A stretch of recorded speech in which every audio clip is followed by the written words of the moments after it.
in our previous lecture we discussed about surface tension driven flows. Now the issue is that surface tension driven flow is a very important consideration for biomicrofluidic applications, but it is also critical to figure out how you can modulate surface tension, because you can add an additional controlling parameter over your surface tension driven flow if you have a surface tension driven flow in the basics and then a strategy by which you can modulate the surface tension. So we will today try to identify that what are the various ways by which we can modulate surface tension. So normally one can have a wide variety of microflow actuation mechanisms by introducing gradients in surface tension. So surface tension itself is a force, but you can also have a control over that force by creating gradients in surface tension or variations in surface tension. So you can generate gradients in surface tension force by generating gradients in temperature, gradients in concentration. You can create an electric field, you can modulate the contact angle by making a surface hydrophobic or hydrophilic. That means that maybe you can generate a gradient in surface tension by making a portion of the surface hydrophobic and another portion of the surface hydrophilic. So it is possible that you can use a combination of all these effects together to bring out very interesting facets of surface tension driven flow. So to summarize, the basic is surface tension driven flow, but you can also have gradients in surface tension by having gradients in certain field variables like temperature, concentration and so on. So with this little bit of background, we will start with how temperature gradient can be used to drive a flow by creating a surface tension gradient. So in the slide there are a couple of examples. I will go through these examples, but before that I will like to go through a very classical example which is used in manufacturing processes. So let us go to the board and try to explain this. So let us say that there are two pieces of materials which need to be joined, and how are you going to join these two pieces of materials? Let us say you strike an electric arc or a laser to create a local heating in this region, and in the process this material can get molten. So a melt pool, say covering this much region, not exactly rectangular melt pool will be created, but just to give you an idea, say locally over this region the material gets molten. Now if you see here, the temperature of the material is high, and normally for many materials the surface tension decreases with increase in temperature. So here the temperature is high, that means the surface tension is low. Further away from this in the molten region still the temperature is low, so the surface tension is high. Therefore there will be a force on the fluid in the molten region from the higher temperature to lower temperature, that means from lower surface tension to higher surface tension. So once this is created, this flow will eventually come down by gravity effect and will come up by buoyancy. So a nice circulation loop will be created to make sure that there is a continuity in the flow. Similar flow pattern will be there on the other side like this. So, with this fluid flow, now if you have and it is not that this fluid flow is confined only in this and this fluid flow is only confined within this. So, in this process these two materials can interact because this flow can penetrate here and this flow can penetrate here. So, in this process there can be mixing, and after this material freezes, this mixing will give rise to the final microstructure and the material properties. So, this is a very important process which is known as Marangoni convection, or a convection which is driven by a thermocapillary effect, that is surface tension variation with temperature. Now, coming back to the slides, we will try to show some effects where the thermocapillary effect can be used to drive droplets and bubbles in microfluidic channels. So, here let me point it out, you will see that there is a droplet and this is a temperature gradient. So, what you are paying for, see it appears that you are paying for nothing to make the droplet move, but actually you are paying a cost by creating a temperature gradient on the surface.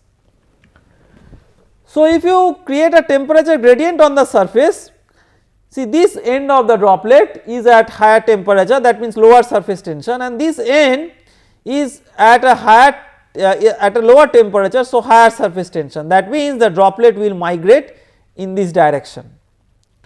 For gas phase the surface tension dependence with temperature is different, so bubble if it is there it will move in the other direction. Okay. So, we have seen that how to control surface tension by using temperature. Now, we will see how to control surface tension using certain chemical species called as surfactants. So, surfactants are the compounds, surfactant, the full form of surfactant is surface active agent. These are compounds that lower the surface tension or interfacial tension between two surfaces. This may be between two liquids or a liquid and a solid. So, these molecules are essentially attracted by interfaces, and small volumes of these surfactants can change the weighting behavior completely.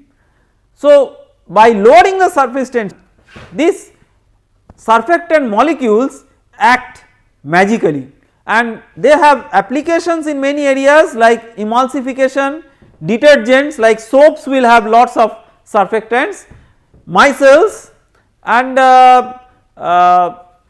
you can create a typical surfactant molecule with a hydrophobic head and a hydrophilic head and a hydrophobic tail, and that kind of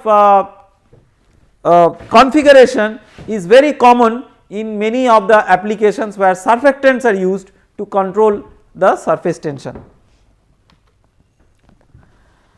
Now, let me come to a third example where you can control surface tension by hydrophilization. So, hydrophilization is like let me give you the perspective. See, most of the surfaces on which microfluidic experiments are intrinsically done are hydrophobic in nature, like PDMS, PMMA, they are mostly hydrophobic in nature. Now, if you want to make them hydrophilic, so what you do?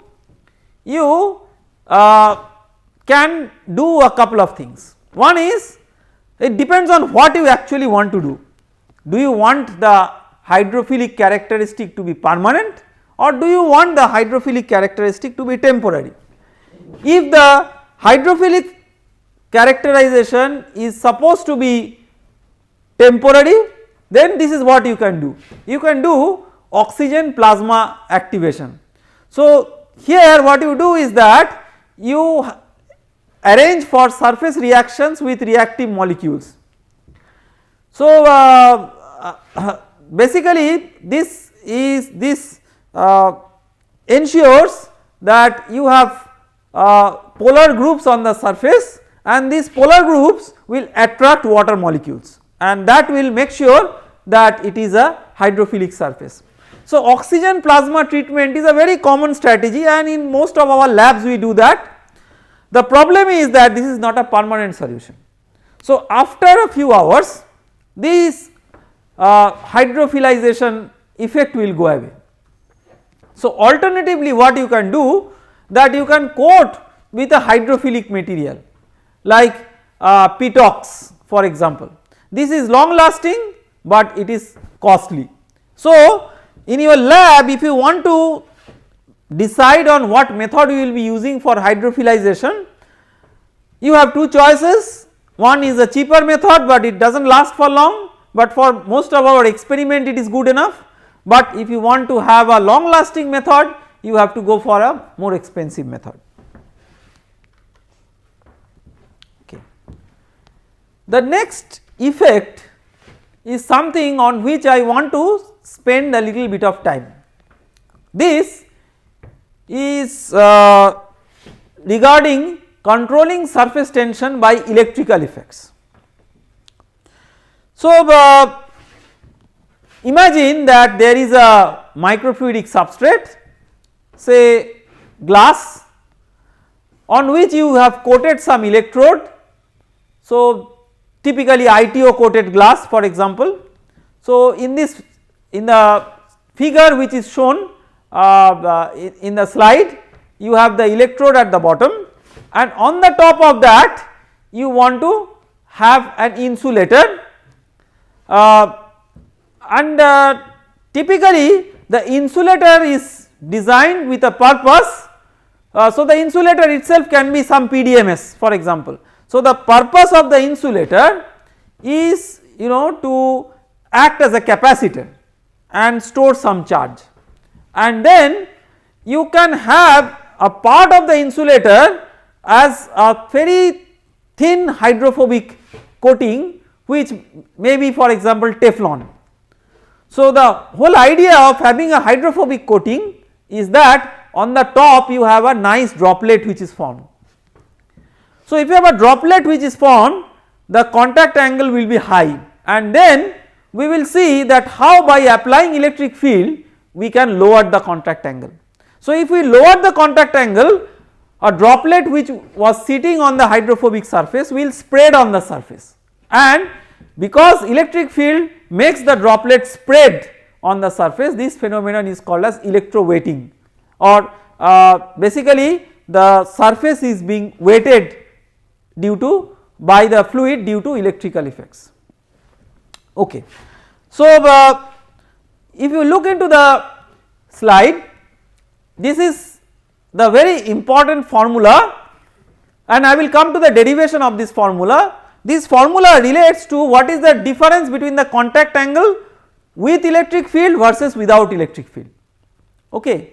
So, if theta prime is the contact angle with electric field and theta is the contact angle without electric field, then the formula which relates the new contact angle with the old contact angle is given in the slide, and I will explain the symbols of the formula, and in a moment I will come to the derivation of this formula.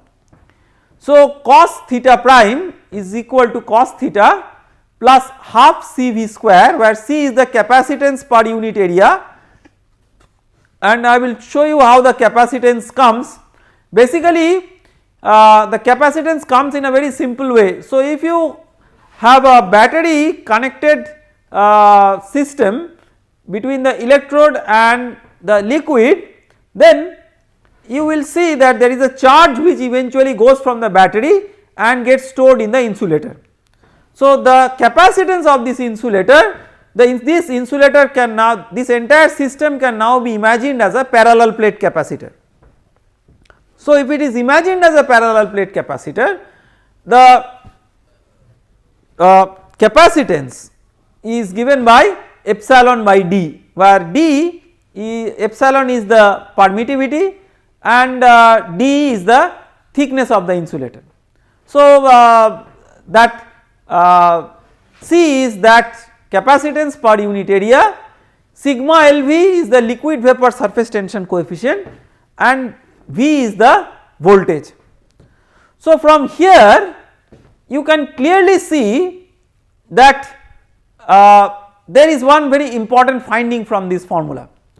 So, the formula says, if we look into the formula again, the cos theta, nu cos theta is a function of old cos theta plus a parameter which is proportional to square of the voltage.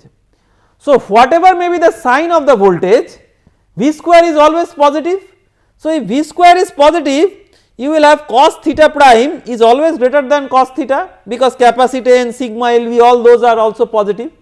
That means theta prime is less than theta. So, it is always electroweighting, no matter you apply positive bias, negative bias or whatever, it cannot be an increase in contact angle because of electric field, it is only a decrease in contact angle because of electric field. So, now I will just briefly tell you about two very interesting observations. So, one observation is, so let me write down the formula in the board, so that we can explain these observations. So, just for simplicity I am writing this. Now, this gives you an appearance that if you increase this voltage, this will go down and it will go down and down and down like this, I mean forever.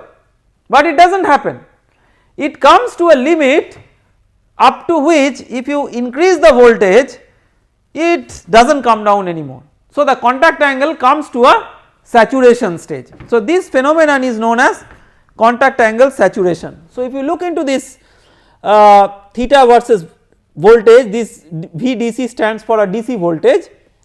So, you will see that it will come to a saturation and with increase in voltage, and then it does not change anymore. So, this is one interesting phenomenon. The other phenomenon is that now if you reverse the bias, reverse the voltage, you will see that the way in which the contact angle got decreased is not the same way in which the contact angle got increased. So, there is a hysteresis. So, contact angle hysteresis and contact angle saturation are two very interesting phenomena, and believe me or not, no good theory, very good theory has yet been developed to explain this to the satisfaction of researchers. But if you look into the research of droplet based transport or droplet based microfluidics, you will see there is a lot of work on contact angle saturation and contact angle hysteresis. Okay. The next agenda will be to show you a very simple derivation of the formula, this cos theta prime versus cos theta, which is also known as Young-Lippmann equation. There could be many ways of deriving this formula, but I am trying to do this with the help of a simple school physics based approach. So, what is the approach? So, look into this figure. So, I am explaining this figure, and let me try to point the mouse, yes. So, here you have upon connecting the initially uncharged droplet to the power source, which is the battery here, there is a charge delta Q that flows from the battery to the droplet and then to the electrode. So, what is the work done due to this flow of charge from the battery onto the system? So, the work done is the instantaneous potential times the delta Q. So, V instantaneous into delta Q, where V instantaneous is a function of the instantaneous charge given to the droplet. Now because you have that insulator, you have a capacitor system working, so your instantaneous voltage is Q by C, where C is the capacitance. So if you now substitute this, you will see that the total work done, where if you substitute V as Q by C, so Q dQ by C, so Q dQ is half Q square and Q square is C square V square, so it will become half CV square. So where VB is the potential of the battery. Now, so this is not the only component of the work. See, the battery supplies charge to the other part of the system. That means for the battery there is some flow of charge away from it. So what is the work done for the battery? The work done for the battery again is voltage into delta Q, but this delta Q is minus because charge has flown from the battery to the system. So for the battery it is minus delta Q, if it is plus delta Q for the system, it is minus delta Q for the battery. So it is VB into minus delta Q. See, the difference between the battery and the capacitor is that for the battery the potential is constant, for the capacitor the potential is building up from 0 to the maximum. So for the battery the work done is VB into minus delta Q with integral total charge, so that means that is minus CVB square. So that half parameter is not coming here because for the battery the potential is constant, whereas for the droplet the potential is varying from 0 to VB. So that integration is there. So what is the total work done? Total work done is half CV square minus CV square, so minus half CV square. So who will, where from the system gets energy to do this work? The system gets energy to do this work by utilizing the solid liquid interfacial energy. So that means you can say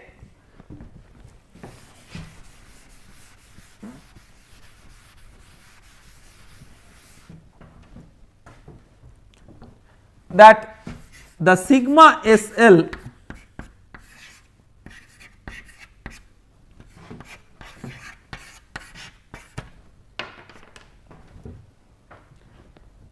okay. So because this is, all these are per unit area, this also you can express as per unit area, okay, because surface energy or this surface tension can be expressed as energy per unit area. So if this is the energy per unit area, this should also be capacitance per unit area, so that the units are balanced. So you may write it as small c maybe, okay. So electrowetting, what it is doing? Is it changing the liquid vapor surface tension? No, it is actually changing the solid liquid surface tension, because here it is very logical. Here your interface is solid liquid interface, that where the charge is coming into storage. It is not the liquid vapor interface, it is not the air droplet interface, it is the substrate droplet interface. So now if you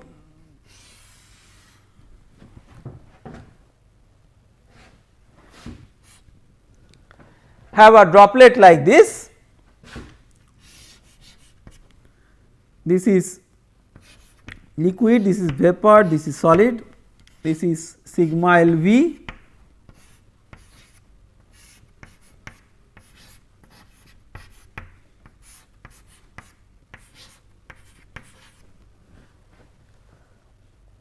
so this force balance we did earlier, but I am just repeating it in case you have forgotten.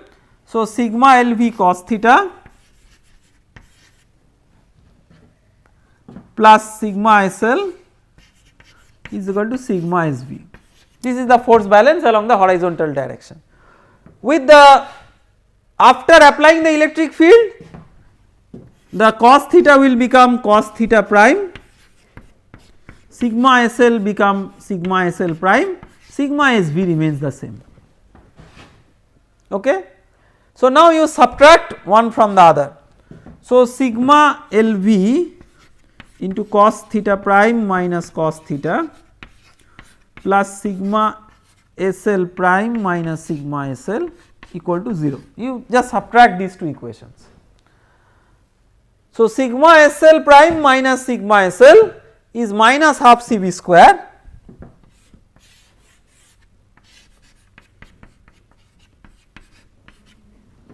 So, you have cos theta prime is equal to cos theta plus half CV square by sigma LV, which is the Young-Lippmann equation. Okay. So, this formula is elusive because by looking into this formula you will get a feel that as if it is the sigma LV that is creating the change. It is not sigma LV, but sigma SL or LS that is creating the change. Okay. So far so good, but how can you use this in biomicrofluidics? Remember, this is a course on biomicrofluidics. So, we need to draw an interesting context in which it can be brought to the applications of biomicrofluidics. So, now how can we use this principle to make a droplet move? So, let me now say that you have a surface on which you have a droplet. Now, if you apply electric field, what will happen? Say uniformly this droplet's contact angle will go down, so it will become like this, but this is not moving, this is just spreading. So, if you want the droplet to physically move from one place to the other, what you can do? You can create a differential in voltage across the two ends of the droplet. So, technically you can put this with voltage biases V1 and V2, where V1 is different from V2. So, with V1 different from V2, depending on whichever is more and whichever is less, it may be possible that there is a difference in contact angle on the two sides. So, maybe an asymmetry is created. Because of this, wherever the contact angle is less, the surface tension force is more, and therefore the droplet will be drawn towards that direction. So, if you have a contact angle theta 1, if you have a contact angle theta 2, depending on the difference between theta 1 and theta 2, there will be a net force which will make the droplet move. So, technically you can make an array of electrodes, and this is a design of algorithm and computer science, that you fix up what will be the time duration and what will be the sequence in which this electrodes will be switched on and off like that, so that the droplet moves from one point to another in an optimal path at a shortest time. So, this is how one can design algorithms for making a droplet move on a microfluidic system, and each droplet, if it carries one bit of information, then this entire paradigm of conveying information from one source to another destination is known as droplet based digital microfluidics. So, how this droplet can be moved from one place to another? To explain you that, I will go through a couple of movies which are based on experiments done in our own lab. So, here you can see that there is a droplet, and these black things what you see here are electrodes. So, these electrodes are switched on and off, and you see how this droplet is hopping from one electrode to the other.